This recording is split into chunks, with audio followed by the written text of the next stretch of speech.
a week or two before I started doing movie reviews, I watched The Lighthouse, and I thought it was awesome. So yeah, when I saw the movie poster for The Northman, I knew I had to go see it.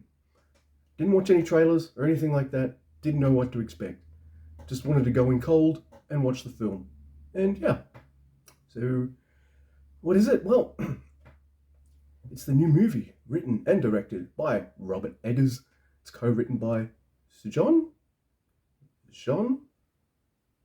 I don't know how to pronounce that, sorry. And it stars Alexander Skarsgård, Nicole Kidman, Charles Klausbang,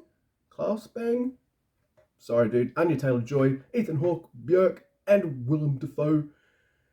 And let's talk about all the things I liked first, which is the first half of this movie. I'm going to talk about spoilers, by the way.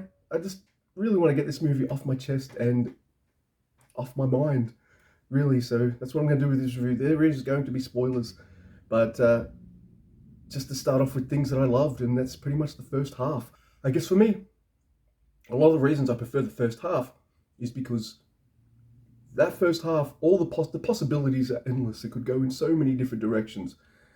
And it starts off with the Northman himself, as a young boy, watching his father get murdered and by his brother and replaced as king. So he runs off and swears revenge.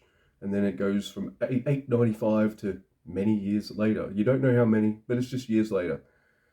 And you see the old grown-up Northman, Amleth his name is, and yeah, he's a bad dude. It's a really cool movie at showing you just how gnarly and brutal these times were, just how casually violent they were as well, just how shocking and cruel this world and this environment is. So it can be quite confronting and shocking because it does show those things, but if you can handle that, I think you'll be able to get past it and enjoy what you're watching. Because I think coupled with the brutality of this movie is quite beautiful to look at in an odd way. Like, I feel like some parts of this movie pop out like a comic book would, or some of it looks like an art painting. It's very beautiful, it's gorgeous.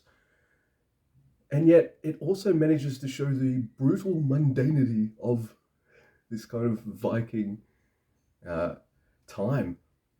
So I like all that stuff. It's kind of a revenge story. So you're wanting the Northman Amleth to meet up with his, I guess, uncle and get his revenge. Now, the first half is pretty much a lot of setup towards that. It's building up Amleth, his story, and all this kind of stuff, and people he meets along the way, and the kind of elements that he interacts with. You've got him. And now what I like in this kind of first half is I don't know what kind of movie it's going to be yet. Is it going to be like a typical, see, I don't know the story of Amleth and the inspiration that a certain writer got from Amleth in writing a famous play that he wrote. So I have no idea about any of this, by the way. And it's only from the second half, as the movie progresses, I'm like, oh, this gives me vibes of Shakespeare. So if you like a bit of Shakespearean stuff, you're going to have a great time. If you're like me, who had to study that stuff in high school and didn't like it so much, you're probably not going to have a good time. However, the first half, I feel like the possibilities are so endless. Is it going to be this fantasy epic and it's going to delve into Norse fantasy mythology and things like that? No, not really. All right, it's setting up to be some kind of Norse horror movie. All right, yeah, not really. Is it going to be like, is it going to be the armies? Is it going to be some, I don't know. I feel like there's so many ways and directions that this movie could have gone in, and so many things I wanted more from. Like, I wanted more of the fantasy elements. All right, explore this. What is this? Delve deep into this. Things I wanted this movie to delve deep into, it doesn't. It just focuses on Amleth's revenge. Now, I'm loving this. I'm at the movies with my wife. I'm turning to her. I'm like, I'm loving this movie. This is really great. And then they get to this village where this exiled king, his uncle, is residing in this village. There's not many people there. They're just living there peacefully. And that's where I get in my noggin. I'm like, wait a minute, all right, sure, this guy's done some brutal shit early in the movie. It's just the times they're in. It's fine.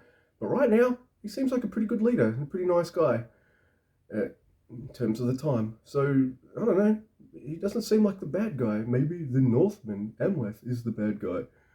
And so I was like, all right, cool. We're going to set up some horror kind of stuff, some mind games and things like that. We get some of that. But my problem is, and I think this is where my interest in this movie just slams into a brick wall. And I'm just like, I go from, man, I'm loving this. Man, this movie's awesome to just quiet. I'm just quiet for the second half of the movie. And it's around this point where it's easy for Amleth to get his revenge. He has multiple chances to take his revenge and he doesn't not take it. Why? Because a prophecy said that it doesn't happen until there's like flames and all this kind of stuff. And I'm like, so he's not going to do it because some prophecy told him so. I'm like, just do the revenge. Just do it now. And he doesn't. And then the movie just takes forever to get to the revenge. And I'm just like, hurry up. So the second half of the movie felt a bit more fillery to me and uninteresting, especially when the story just becomes a bit, oh, okay, that's what we're doing. Oh, like the reveal that his mum was in on it was obvious, I guess, because she's still alive. Now you introduced, like the uncle at the start of this movie introduces his baby son. And so when it cuts to years later, well, Alexander Skarsgård's like in his mid-40s, but the uncle's son, he barely looks 25. So I'm just like, wait, that year difference work? That doesn't track. It really annoyed me at the start where you show how badass, whoop-ass, awesome Amleth is with the wolf stuff, taking this village out, catching a spear in midair, and just piffing it at the guy who threw it at him, like that really crazy precision and things like that. And then later on in the movie, he just gets bitched out really easy, and I'm just like, what? Yeah. So I liked the first half more when the possibilities felt like endless. The movie felt large in scope, and it felt really awesome. Didn't want to live in the world, but I couldn't take my eyes off it. And then the second half happens, and I'm just like, okay, let's just get to it. Maybe the ending will be cool. And I found the ending so unsatisfying. I guess I just don't like prophecy stuff and all that kind of stuff all that much.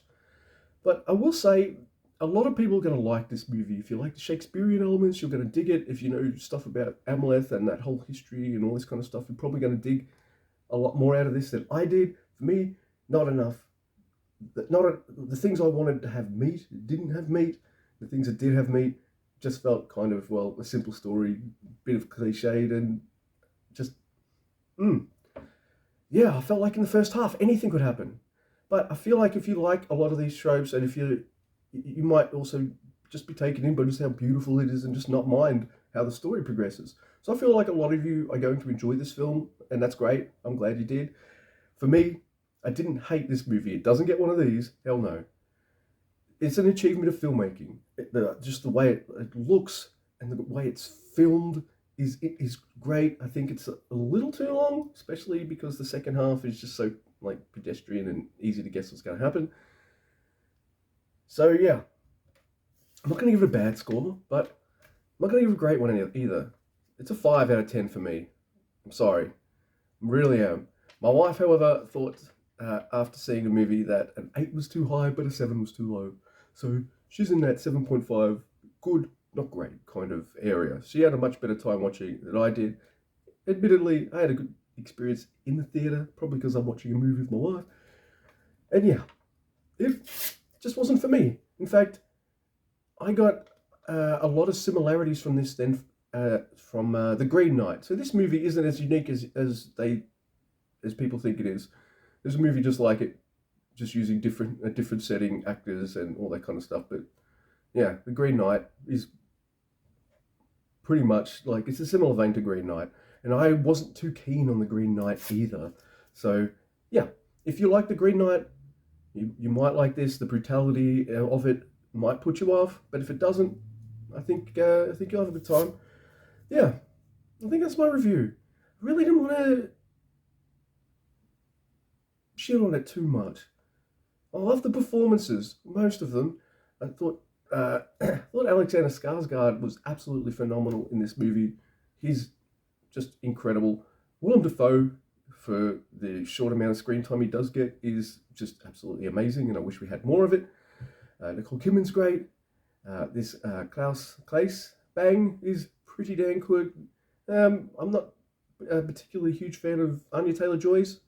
I think now I've seen her in two movies that I have reviewed. The Soho one with the time travel stuff, didn't like that too much, and wasn't particularly keen on her in this either. So yeah, but all the other performances were really good, and yeah, I guess I've talked about this movie enough. You can kind of get a feeling how I feel about it. Wow, yeah.